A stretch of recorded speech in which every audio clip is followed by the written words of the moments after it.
Nashik road व उपनगर police ठाण्यात विनयभंगचे 2 गुन्हे दाखल असलेला आरोपी हा फरार होता। या आरोपीचा शोध सुरू होता।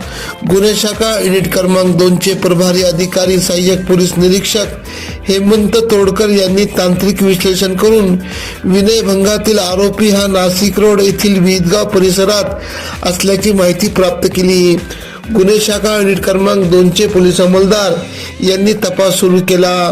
गोपनीय माहितीवरून विहितगाव परिसरातून आकाश नामदेव खताळे वय 29 राहणार मातोश्री निवास उत्तमराव हंडोरे मळा विहितगाव नाशिक रोड यास ताब्यात घेत नाशिकच्या काश्मीरी थंडीत गरमागरम मसाला चहा पाजत विचारपूस केली असता त्याने गुन्ह्याची कबुली दिली। पुढील कारवाईसाठी नाशिक रोड पोलीस ठाण्याकडे सुपूर्द करण्यात आले। सदरची कामगिरी गुन्हे शाखा युनिट क्रमांक 2 चे प्रभारी अधिकारी सहाय्यक पोलीस निरीक्षक हेमंत तोडकर, सहाय्यक पोलीस निरीक्षक डॉक्टर समाधान हिरे यांच्या मार्गदर्शनाखाली सहाय्यक पोलीस उपनिरीक्षक बाळू शेळके, शंकर काळे, संजय सानप, पोलीस हवालदार प्रकाश महाजन आदींनी केली। AKP न्यूज साठी ब्युरो चीफ अनवर खान पठाण, नाशिक।